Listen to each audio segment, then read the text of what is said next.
Welcome to the Elite Life Podcast with your hosts, Trisha and Kylee. Here, we guide you on a journey of personal and professional transformation, revealing the secrets to success. Whether you're a seasoned pro or just starting out, join us as we unlock the doors to the elite world of growth, grit, and grace.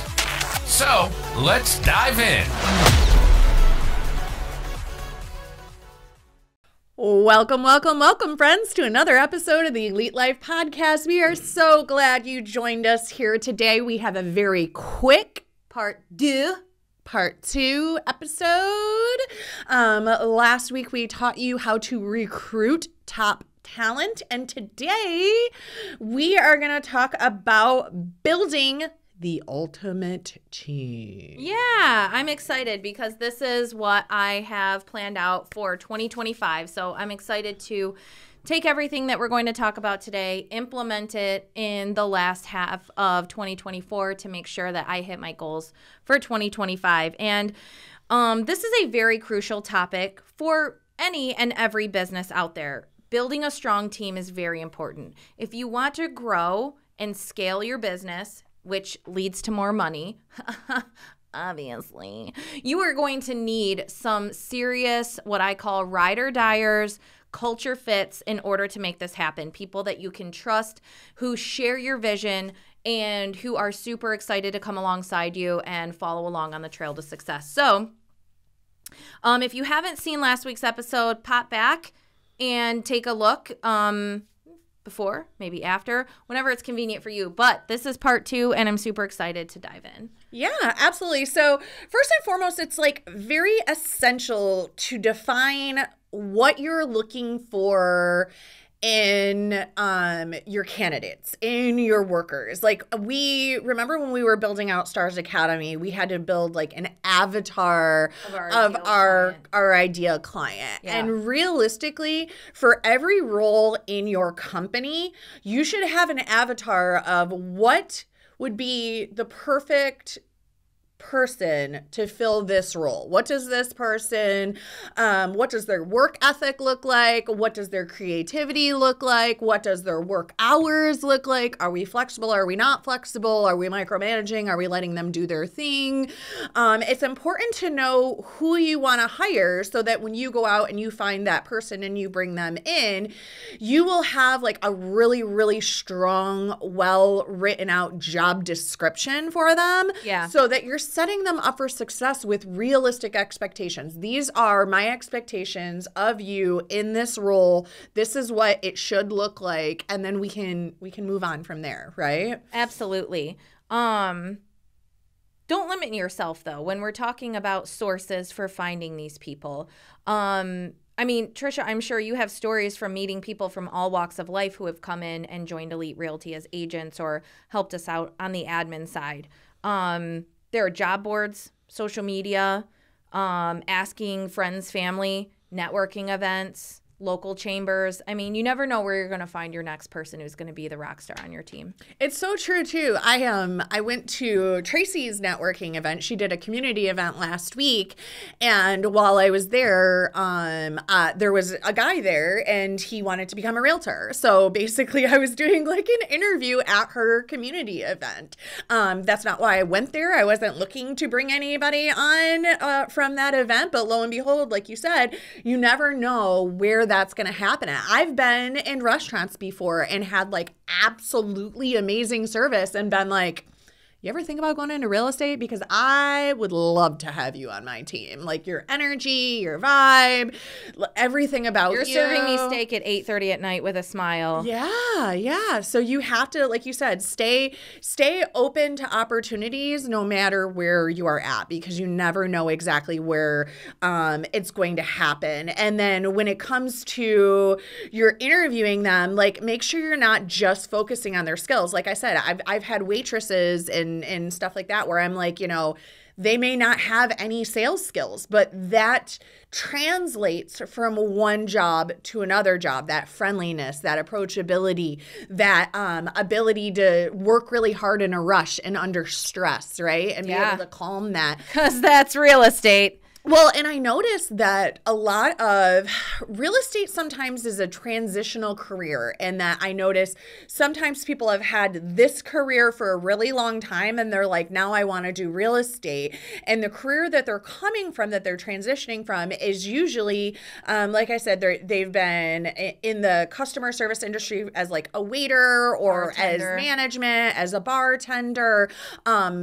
Flight attendants. Yes. We get a lot of flight attendants. Erica was managing a teachers. hotel. Yep, Erica was managing a hotel. So like you'll notice that these certain industries, and they're always like high stress, high people. They're like, I don't want to do this anymore, but I have these skills from this that'll translate over here. I have a specific set of skills. Yeah, and you want to ask, like when I'm asking questions in interviews, I want to ask them, like, talk to me about a problem that you've solved, right? Talk to me about how you handle challenges, because that's going to tell you a lot. What they decide to talk about is going to tell you a lot about their personality and their background, and that's going to help you to set them up for success when you're building them in that team atmosphere, right? Yeah, absolutely. Absolutely. And so once you found the right people, we like you, come join us. The next step is managing them effectively. So do you want to share some strategies that you can use, that you've used, or that you've thought about, or that you've heard about, that our listeners can implement to ensure that their team is performing at the very best and highest? Yeah, absolutely. So like I said earlier, making sure that you have a strong job description for them and you're setting up those expectations is number one. Then number two is to be setting goals for them to achieve. You don't want to just be like, oh, here's your desk, here's your chair, like, get your job done, right? You want to have some very well outlined, like, this is what I would like to see in the next week. This is what I'd like to see in the next month. This is what I'd like to see in the next year. If they're in a sales position, they should also be taking an active role in that. Like, we utilize the 411 sheet and the business activity tracker. And I sit down with our salespeople. I'll say, okay, Kylie, what does success... Always me. What does... I'm always the example. Well, yeah, because you're here with me.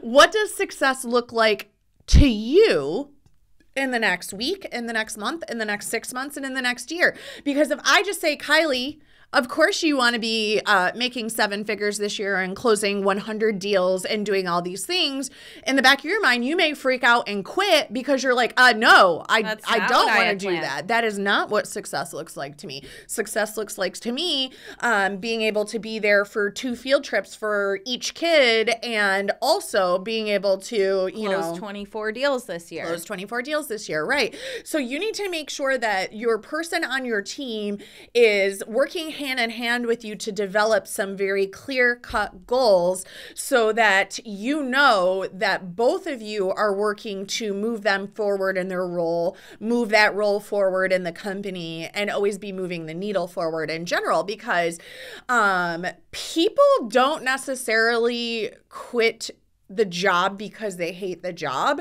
They quit it because they don't like the culture. They quit the culture. They quit the manager because they don't feel appreciated, or they don't feel like they have any direction. They just feel like they're showing up. A lot of times it's support. Yes, the support. They have to feel supported. Like, I was supposed to have a one-on-one with Sophie yesterday, and she had texted and she's like, oh, I'm really sick. If you want to do a call. And I was like, no, just rest today. And this morning I text her and I'm like, hey girl, just checking in to see how you're feeling.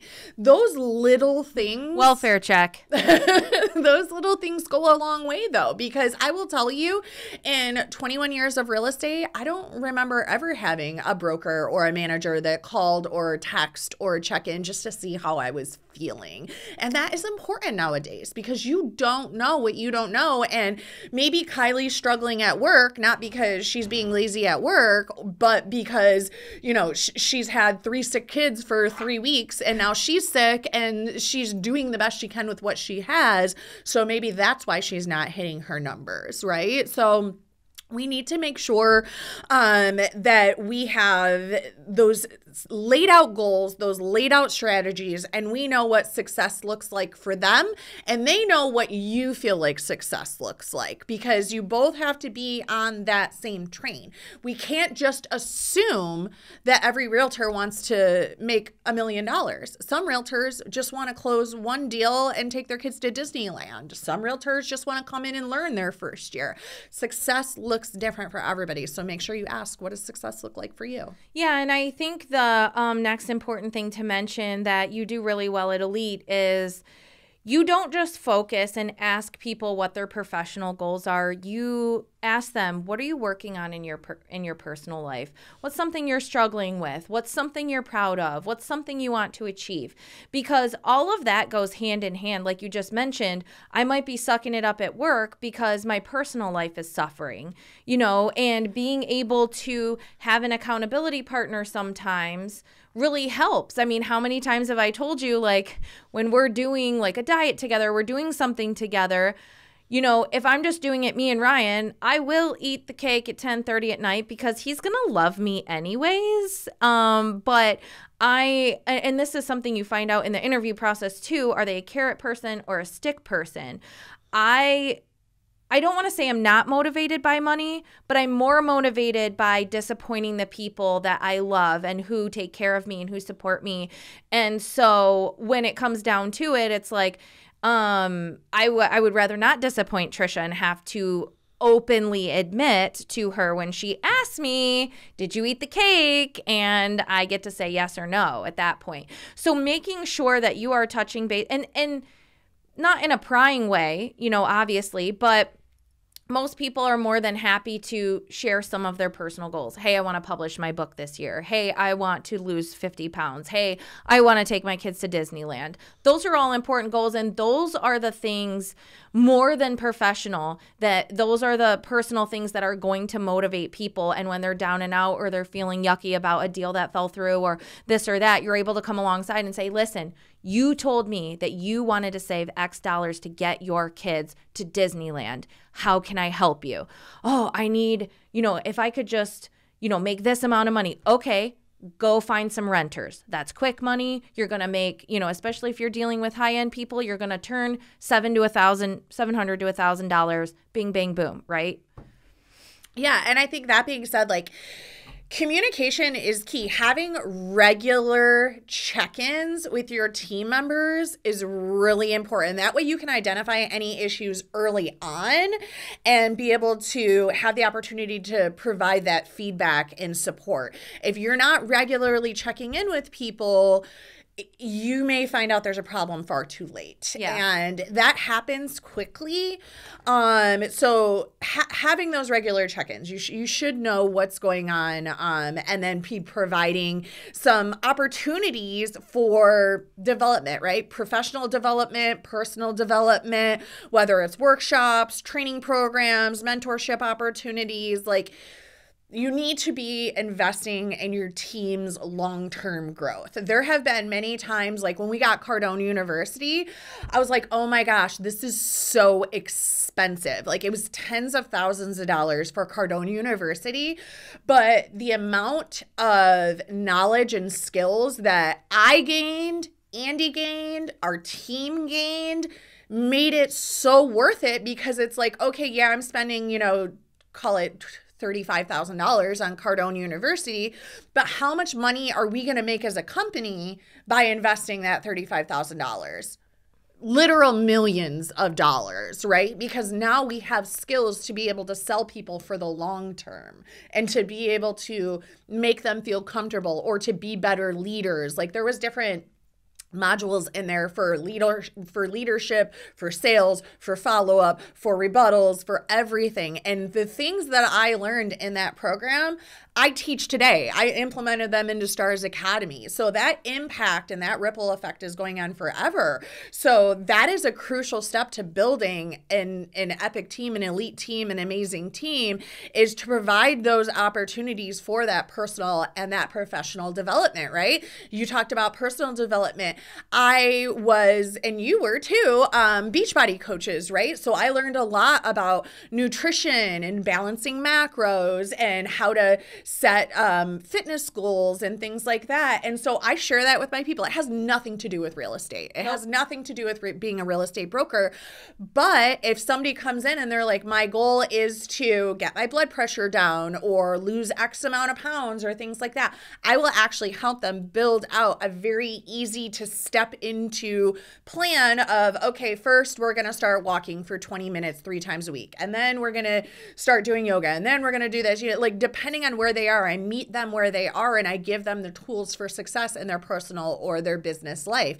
And if it's beyond me, then I'm going to invest in a program or a coach or something of that nature to be able to help them get that. Or maybe it's just buying books. Like I go at least once a year and buy 6 to 10 books for our library, our little library at Elite Realty, so that when people come in, if they say, man, every morning I hit snooze 25 times. I'm like, okay, I have a book for that. Here is Mel Robbins' 5-second rule. We're going to launch you off like a rocket ship, right? Yep. So engaging and offering those opportunities for personal and professional development is going to help you. Again, like they might not have this, they might not come to you with the skills, but you can help them to cultivate those skills as long as they're a culture and a team fit for you and they're willing to be coachable. And that is one of the questions I ask in their interview process. Do you feel like you're a coachable person? How do you feel like you take that criticism and coaching, right? Because that's important. You have to be open to understanding, like maybe this is the way you always did it, but perhaps there's a better way or an easier way or a more effective way for you. Absolutely. Absolutely. And we kind of already touched on this, showing appreciation and recognition for your team. Make sure that, like Trisha does it. Oh my goodness.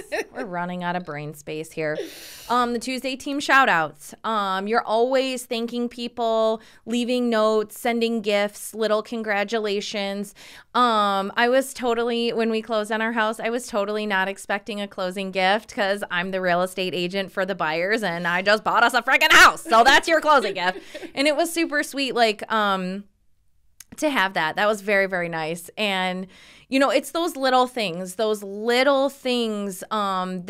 you know, at you know, other teams that I've worked with and been on, it was just not there. And I will tell you, I loved the people I worked with. I loved the work that we did. The grind was awesome. The vision was beautiful. But because upper management was not as involved or appreciative of all the blood, sweat, and tears that we were pouring in, we all went somewhere else where we found that, you know. Yeah. And this can be I'm telling you, people, this appreciation above everything else can be a make or break thing, honestly. Yeah, I mean, there's been times where we've been in 411 and I've watched, I had an agent, her name is Jessica. Well, she's still with us, but she's not super active. But anyways, one of the things is she wanted to do door hangers, but she didn't have the funds to do them. So I watched her have it on her 401, have it on her 401, have it on her 401, have it. And I'm like, why haven't you knocked this off yet? And she's like, well, I don't have the money to order them. And I'm like, okay, I'm going to buy your door hangers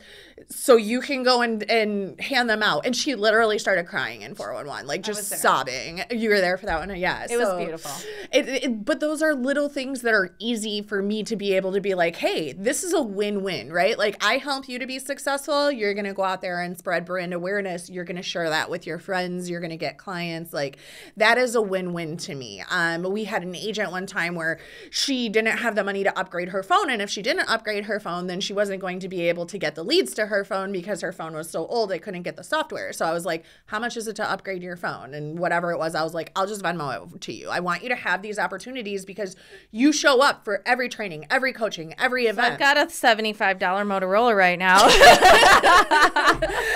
But I don't do all of that for everybody. But if I see it's an absolute need and it's inhibiting them from moving their business forward, it's easy for me to give that little bump, buy some stamps or do a flyer or, you know, $50 to upgrade your phone so you can get the software to be able to get the leads. Those little things go a long way. And in my opinion, again, like I do it for them to help them to move their business forward, but it's also a benefit to me, you know? So it's a win-win for us all. And I do genuinely care about all of my people. And I know that's why we work on the personal development side too, because if you are personally happy, if you are healthy and you have good relationships and you are happy at home, you will come to work and you will do a better job. Absolutely. You will do a better job. You will feel more confident. You will wear nicer clothes. You will do your makeup. You will do your hair because you feel great. Like if your life at home is a mess, if you are always sick, you're going to miss work. If you are always broke, you're going to not want to work, right? Like it's a weird thing, but like energy begets energy, Absolutely. right? So. 100%.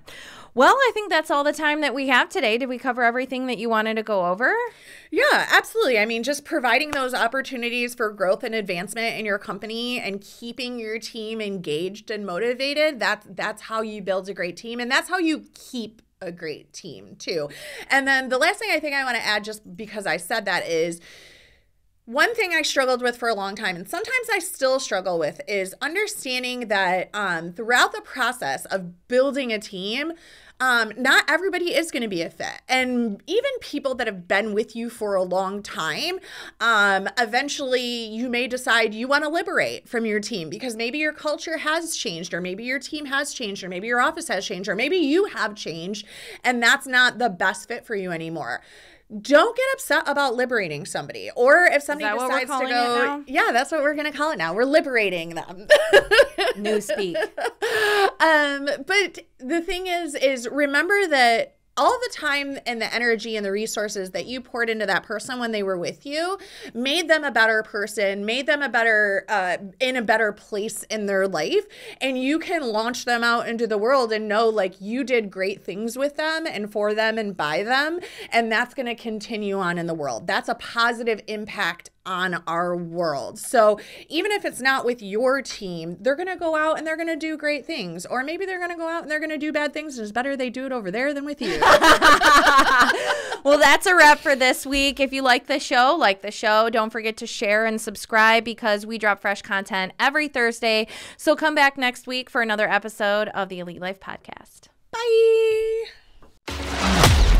Thank you for joining us today on the Elite Life Podcast with Trisha and Kylee. Don't forget to share this episode with a friend so we can keep delivering you more fantastic insights on grit, grace, and growth. Stay connected with us on Instagram and Facebook, where we'll keep the ideas flowing to help you build a life you love and leave a legacy you can be proud of. Until next time.